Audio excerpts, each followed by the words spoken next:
ये कहानी बिहार के एक पुराने शहर दरियापुर की है। यहाँ हर रविवार को लगने वाली एक छोटी सी संडे मार्केट होती थी। इसी हाट से थोड़ा बाहर निकलकर एक मोमोज का ठेला लगता था, जिसको विभा और उसका पति मोहन हमेशा आते जाते देखा करते थे। लेकिन कभी दोनों ने रुककर उस पर खाने का नहीं सोचा। इस औरत को देखकर तो लगता है जैसे कितने पैसे वाली होगी और बेचती मोमोज है। किसी किसी का मन करता है ऐसे काम करने का। जरूरी नहीं है कि पैसा नहीं है तो ही ये काम किया जाए। हाँ, वही मैं भी सोचूं। मार्केट अंदर है तो ये मार्केट से हटकर क्यों मोमोज बेचती है? इसको तो कॉलेज या स्कूल के बाहर बेचना चाहिए ये सब। छोड़ो, हमें क्या। और तुम भी क्या क्या सोचने लग जाती हो किसी के बारे में भी। चलो बैठो, घर चलते हैं। वो दोनों बाइक पर बैठ जाते हैं, लेकिन विभा मोहन के साथ बैठ तो जाती है, लेकिन उसकी नजर उस स्टॉल पर ही रहती है। वो ये सब ध्यान नहीं देती। मोहन समझ जाता है, बड़ी अजीब औरत है, जाने क्यों यहाँ ठेला लगाती है। और अगर पैसे वाली भी होगी तो कितने पैसे होंगे इसके पास? अब उसके बारे में सोचना बंद करके बताओगी क्या खाना है? चाउमीन ही खिला दो। और मैं नहीं सोच रही उसके बारे में। विभा के दिमाग में फिर भी वो लड़की आ ही रही होती है।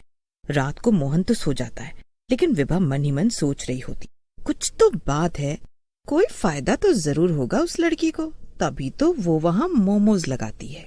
हमेशा लाल लिपस्टिक फैंसी कपड़ों में खड़ी रहती है। ऐसे कौन मोमोज बेचता है? क्या वो कुछ अलग डालती होगी अपने मोमोज में? अब सो भी जाओ विभा, कब तक सोचना है मोमोज के बारे में? अरे नहीं, मैं वो नहीं सोच रही हूँ। दोनों सो जाते हैं। कुछ दिनों बाद विभा गर्भवती हो जाती है। दोनों बहुत खुश हो जाते हैं। मोहन अपनी बीवी से बहुत प्यार करता है। मेरा ऐसी हालत में कुछ कुछ खाने का जी हो रहा है, क्या करूँ? अरे ये क्या सोचना, मैं हूँ तो मुझे बताओ क्या खाना है। विभा मोहन को रोज कुछ लाने को कहती है और मोहन वो लेकर भी आता है।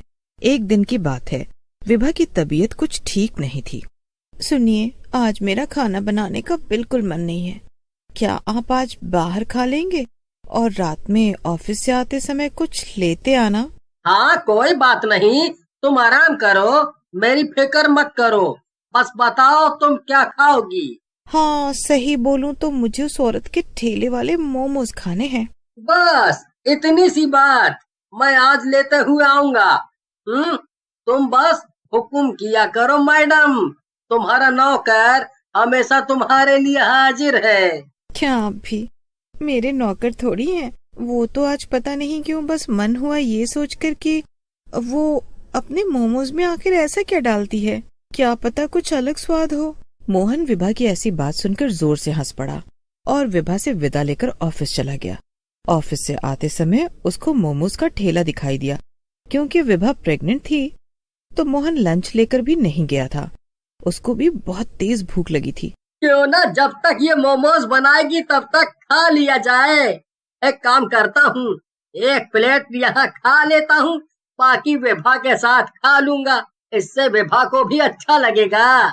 मोहन ने सोचा, आज संडे मार्केट नहीं था तो मोहन ने देखा आसपास कोई नहीं था, सिर्फ वही औरत लाल ड्रेस में लाल लिपस्टिक लगाई खुद ही लेकर खा भी रही थी और बाकी के मोमोज गर्म करते हुए गाना गा रही थी, जैसे उसको किसी से कोई मतलब ही न हो और वो खुश हो। तभी मोहन ने धीरे से हिचकते हुए कहा, एक प्लेट कितने का देती हैं आप?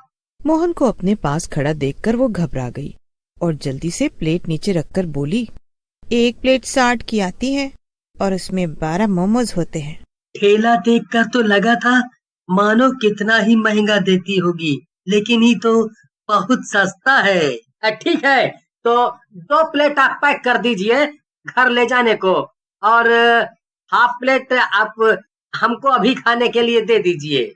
मैं 2 प्लेट तो पैक कर देती हूँ, साथ में 1 प्लेट ही आपको खाने को दे देती हूँ। आज आप मेरे पहले ग्राहक हो तो हाफ प्लेट मेरी तरफ से मुफ्त। मोहन लड़की की बात सुनकर खुश हो जाता है। लड़की फिर से गाना गाने लग जाती है। हवा तेज हो जाती है। मोहन अपना फोन निकालता है, लेकिन उसमें बिल्कुल नेटवर्क नहीं होता। लेकिन लड़की, गुमनाम है कोई, बदनाम है कोई, मोहन उसका गाना सुनकर उससे पूछता है, आपको पता है क्या, यहाँ 1-2 महीने पहले एक लड़की ने 2 आदमी को मार दिया था। मोहन को लड़की की ये बात बहुत अजीब लगती है, लेकिन वो सोचता है, जल्दी से मोमोज खाकर घर चलता हूँ विभा के पास। ये रहे सर आपके गर्मा गर्म मोमोज, वो भी फुल प्लेट। आप ये खाओ, तब तक मैं घर के लिए मोमोज पैक कर देती हूँ। लेकिन बस एक शर्त है सर, मोमोज आपको सारे खाने पड़ेंगे। मोहन मोमोज लेकर खाना शुरू कर देता है। जैसे जैसे वो मोमोज खाता है वैसे ही वैसे उस लड़की का चेहरा डरावना होता जाता है। मोहन बहुत डरने लगता है क्योंकि आसपास कोई भी नहीं होता। क्या हुआ सर, खाओ ना, सारे खाने हैं आपको। अब उस लड़की की आवाज भी भारी होती चली गई थी। तभी मोहन की नजर उसके पैरों पर पड़ती है। वो उल्टे होते हैं, लेकिन मोहन ऐसा दिखाता है जैसे उसको कोई फर्क नहीं पड़ रहा। लेकिन तभी मोहन की नजर मोमोज पर पड़ती है। उसके मोमोज में बहुत सारे कीड़े चल रहे होते हैं। तभी वो लड़की की तरफ देखता है। वो अब तक चुड़ैल बन चुकी थी। बोला था ना सारा खाना है, ऐसे छोड़ क्यों दिया? मोहन उसकी बात का कोई जवाब नहीं देता। मोहन उसकी कोई बात नहीं सुनता और अपनी बाइक स्टार्ट करता है और वहां से निकल जाता है। लेकिन बाइक वहीं वापस आ जाती है जहां वो चुड़ैल खड़ी मुस्कुरा रही होती है। तू अपने पैक किए हुए मोमोज को तो लेकर ही नहीं गया, ये भी तो ले जा। चुड़ैल उसकी तरफ बढ़ने लगती है। मोहन फिर से बाइक स्टार्ट करता है, फिर वहीं आ जाता है। क्या हुआ, और मोमोज खाने हैं? मोहन डर के मारे रोने लगता है। वो जहाँ से भी जाता उसके सामने वही चुड़ैल आ जाती। वो बहुत थक जाता है। कब तक चलाएगा, अब कुछ नहीं हो सकता। फिर एक अलग सी ही आवाज में चुड़ैल बोलती है, आपने अपने मोमोज तो खाए ही नहीं सर। मोहन बहुत चिल्लाता है, बेचारा, ये सब तेरे ही मोमोज हैं, खा ले इन्हें, खा ले। लेकिन मोहन एक बार फिर हिम्मत करके अपनी बाइक शुरू करता है। वो बाइक चलाते हुए आंखें बंद कर लेता है। तभी उसको सामने से 2 पुलिस वाले दिखाई देते हैं। वो उसको बुलाते हैं। अरे ओ जी, ऐसा कौन बाइक चलाता है? लगता है इसने पी रखी है सर। क्या हुआ है तुझे? हैं? पी रखी है क्या? पता है ना, पी कर गाड़ी चलाना मना है। मैंने नहीं पिया है, मैंने चुड़ैल के मोमोज खाए हैं, वो मुझे मार देगी। ये क्या बहकी बहकी बात कर रहा है? हैं? मैं सच कह रहा हूँ, मैं आपको उसका ठेला भी दिखा सकता हूँ। मोहन पुलिस वालों को उस जगह पर लेकर जाता है जहाँ वहाँ मोमोज वाली होती है। लेकिन अब वहाँ पर कुछ भी नहीं होता और ऐसा लग रहा था जैसे वहाँ पहले कभी कुछ था ही नहीं। मोहन को यकीन नहीं होता अभी जो सब हुआ वो एक झूठ था। मोहन की हालत अब बहुत खराब हो चुकी थी। उसकी तबीयत के साथ साथ उसका मानसिक हालत भी बहुत खराब होने लगा था। दोनों पुलिस वाले व्यवहार के बहुत अच्छे थे। उन्होंने मोहन से कहा, चलो मैं तुम्हें तुम्हारे घर छोड़ देता हूँ, यहाँ कब तक ऐसे परेशान रहोगे? मोहन पुलिस वालों की बात मान लेता है, घर पहुँच जाता है। घर पर उसको जैसे ही विभा देखती है रोने लगता है।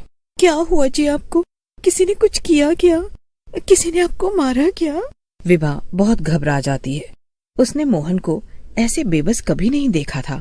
जी आप लोगों का बहुत बहुत शुक्रिया जो आप इन्हें घर तक लेकर आए। पुलिस वाले चले जाते हैं। विभा मोहन के पास जाती है और बैठ जाती है और पूछती है। मोहन रोते रोते उसको सारी व्यथा बता देता है। मुझे लगता है उसमें कुछ तो गड़बड़ है, पर इतनी बड़ी गड़बड़ मैं तो आपको वहाँ कभी नहीं जाने देती।